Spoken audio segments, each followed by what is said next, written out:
Hey, treasure fans, your pal Big D back here again with a Dollar Tree pickup. I already posted one pickup this week, and guess what? There's a Dollar Tree pickup too, not to mention, I did get my Kino Lorber order in, so there'll be another video tomorrow doing my Kino Lorber haul. So 3 haul videos in 1 week. I go months without them, and all of a sudden, boom, I got a bunch. So those of you who know my channel, I like to talk about movies, videos, Blu-rays, DVDs. Usually I do weekly news announcements where I talk about what's coming out and stuff that's going on in physical media. I am all about physical media. And today, this is my Dollar Tree haul. This is for the very tail end of April going into May. I'm assuming there's supposed to be a May release since tomorrow is the last day of the month. Probably supposed to be May, but I walked in. I didn't even know they were out. I went into my Dollar Tree today because I had to pick up a couple things. I'm sending a package out. And I walked over and I go, I'll just look. And sure enough, they just put a ton out. So I'm going to show you what I picked up. It wasn't a whole lot because there was a bunch of their stuff I already had. I did pick up, and I bite my tongue on this, I did pick up several Echo Bridge Blu-rays. They looked interesting. The good news is, for me, is these movies end up being trash. I've been going through my movies and rotating my movies and kind of boxing some up recently, and I found a couple Blu-ray cases that had nicks or cracks in them and stuff like that, so I can always swap them out at least. So I figure for $1.25, it's worth it to get a better Blu-ray case if I need to replace a damaged one. So with that being said, let's get started. I'll start with the DVDs. I only got 3 DVDs this time, but the DVDs that I got, I was actually, I think I may be more stoked with the DVDs that I got than the Blu-rays I got, although there was one Blu-ray I got that was really cool. So I did get the Blu-rays, DVDs I got were, this one's called Out Cold. I never heard of it, but John Lithgow, Terry Garr. I mean, yeah, this looks actually pretty cool. What was this, 1989? I'm surprised I didn't see this. That was in the heyday of when I really started watching movies all the time. So, but it looks funny. It looks cold. It looks cold. It looks cool, so I picked that up. Next, I was really surprised because I really want to get this one. Even though I currently have Shudder, I still want to own this movie, and it's called The Furries.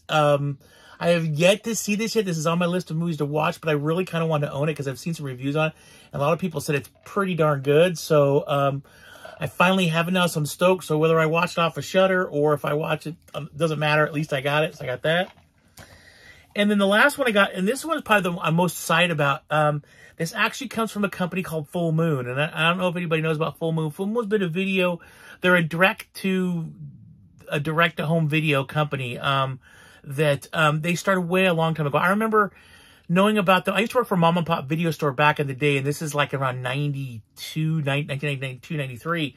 And so that's about the time the Full Moon started coming out. And they make movies, the Doll Man series, Demonic Toys series. Probably they're best well known for the Puppet Master series. They've done the Puppet Master movies. But they're a really cool, small little company that does really cool little horror movies. And they've done them for years. They put out so many of them. I have a large selection of their movies. I didn't know this existed though, and when I saw it, I almost freaked out. And it's Charles Band is the guy that runs Full Moon, and I've known him for years. I used to be part of their mailing group for as a video distributor, so I used to get a lot of really cool promos from and stuff like that. But they're just a great company that puts out some really cool little niche market horror movies. They're a little cheesy in some parts, but they're really well done, and they take a lot of time with their movies. They go on location. I know the Bloodstone movies, Subspecies, Bloodstone movies.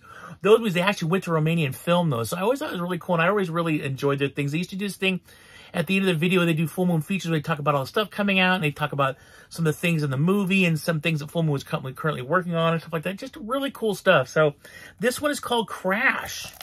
So I have never heard of it, but I saw the cover and I saw Charles Band, and I knew right away. And sure enough, there's the Full Moon marker. But it's a Full Moon movie, and apparently this was done before Christine. It was he did this in 1977. So I don't know. It's a car movie, obviously it's a horror movie, but it just looks really cool. I was so stoked because I never seen anything like this at Dollar Tree before. So to get this thing, I'm really stoked. I can't really wait to watch it. So I saw this and I was like, that's it, I'm done. So I got that, and that was awesome. Again, that was it for my DVDs. Now let's go into the Blu-rays. I did get a few Blu-rays. The next few are all Synapse, but whatever. The first one, I mean, they're all Echo Bridge. I'm sorry. The first one's called Synapse. I keep seeing this advertised all over, like, every time I look up Synapse Movies, which is an actual company, this movie always pops up on, like, eBay and stuff like that. So I thought that was kind of funny to actually own it. So I grabbed that. The next one is, a movie called Shimmer. Again, I'm sure it's terrible. It's Echo Bridge. Not that Echo Bridge is a bad movie. I do have to have a few Echo Bridge titles that are actually really good, that I really do enjoy. It's just that for the most part, a lot of these are, I always got a sliding scale of A-list movies being your Titanics and stuff like that. B-list being a little bit more lesser known. A lot of sequels maybe B movies, and you get to see, and then there's D, and these are just the D ones, at least for me anyways. Sometimes they can be fun, sometimes they can just be absolutely atrocious, deadheading. So I grabbed that. Let's see here. Next, we got, this one was 3 movies. This Echo Bridge 2 is 3 movies. It's called Frontline Heroes 3-movie collection.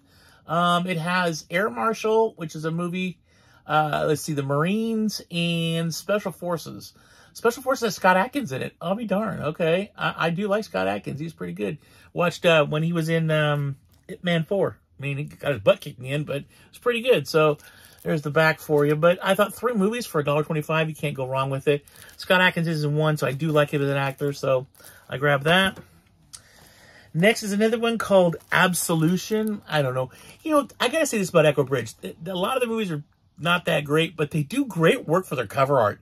I mean, their artists do some really good work because it's really like, this kind of draws you in. Look at this. It's like, this guy kind of looks like a zombie, and this girl's kind of like, oh my God, what am I going to do now? And this guy's like, I'm going to go kill somebody from, I don't know. But their cover art, on the back, they start showing clips of the movie, and you're kind of like, oh, I can see that was filmed with a, you know, a camcorder or something. But their front art, they do a really good job because they do really grab me. And I mean, these covers, they're really interesting to look at. So I got it. Their art department does a really good job. Let's see here. And then I think this is the last Echo Bridge one. It's called Shadowland. I don't know. Actually, this one doesn't look too bad.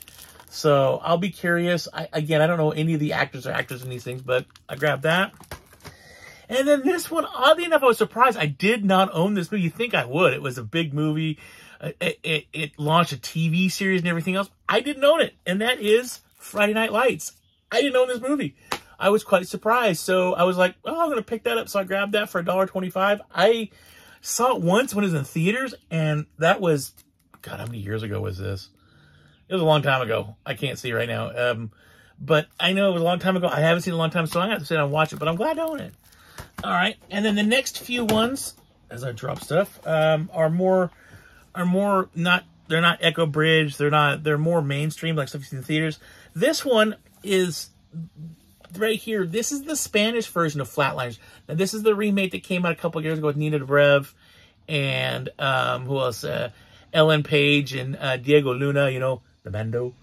So, no, he's not Mando. He's why did I say Mando? No, he's Captain, Rogue One. Oh, gosh darn it. Cassian Andor. Captain Andor. There we go. So, it took me a second. But, you know, this looks pretty cool. And I kind of like how this slipcover, it's all in Spanish. I thought that was really neat. So, I honestly don't remember if I own this movie or not. But if I do, I may get rid of my copy and keep this one. I just like it better. I don't know what it is about it. I like it's all in Spanish and stuff like that. It's pretty cool. So, I grabbed that. This one, I actually didn't own it. I had it on DVD, and I got it on Blu-ray, and it's Identity Thief. I think this is a Canadian, because it does say Classification B and all this other stuff on the back. So I'm not 100% sure, but I did like this movie. I thought it was pretty fun, so figured, shoot, for $1.25, I might as well grab it. And then the last 3, I got this one. I remember hearing about this movie, but never seeing it. It's called Gambit with Cameron Diaz, Colin Firth, and Alan Rickman. Rest in peace, man. What a great actor he was. I loved Alan Rickman's stuff, just beyond the Die Hard. I mean, the stuff he did in Harry Potter and a lot of movies. He's such a great actor. He brought so much to every role. So seeing this, I was like, I'm going to grab it just because Alan Rickman's in it. Cameron Diaz, I like her. I do like Colin Firth, but even if they weren't in it, as long as Alan Rickman, I was going to grab it. So I did manage to grab that. I was pretty stoked on that. Then I did pick this up on DVD last time I went to Dollar Tree, but I really want it on Blu-ray because a lot of people say it's really good. So I did manage to get it on Blu-ray at Spree. I've heard really good things about this. I haven't actually sat down and watched it yet, but I have heard that this is really one to watch. So I am glad to actually get it, and I got the slipcover with it too, so that worked out. And last one I got, and this is really cool. I actually had the DVD of this, and I got the DVD. It was part of a 2-pack of something a long time ago. But to get this and to see it and get the actual slipcover with it, I was completely stoked. And that is Necessary Evil, supervillain DC Comics. Look at that lenticular, man. Look at that thing. This is awesome. I couldn't believe I found this. I've always wanted to get the Blu-ray, but most of the time when I found the Blu-ray, whether it be on sale on Amazon or it be somewhere else, it's always just the movie no slip. But I really wanted the slip because the slip is amazing. I mean, the video here doesn't do it justice. It is absolutely awesome. So sorry. So you know, I am really stoked to get this. This is absolutely awesome. I wish the video did justice by the slipcover, but this is really cool. So that is it. That's what I picked up at the Dollar Tree. Now, mind you, this was only one Dollar Tree. This is just the one down the street from my house, so I had to pick up a couple things really quick. I didn't even know these were coming out yet. I thought the movies weren't supposed to be out till late next week. So walking in there and seeing these, I was pretty stoked. But I will be going to the one up by Cobb's house. So I'll be going up there next week to check that out, and I'll probably do the video for that. But that is it for my Dollar Tree haul. Hopefully you enjoyed it. Please like, subscribe, the bell. Leave me some comments down below if you're going to Dollar Tree and what you guys are picking up. I'm really curious to see. I mean, I see what's in here. I haven't really seen anybody's videos up for this wave yet. I've seen a couple postings. A couple people have stopped by, but the stuff they were picking up so far was not what I found. So I'm curious to see what you guys find. Thank you so much for watching. I truly appreciate it. Please be safe out there. Always keep hunting because, you know, you walk in the store, look what you find. So you never know what you're going to find. And as always, and mind you, it is less than 7 days till Strange New Worlds. Live long and prosper.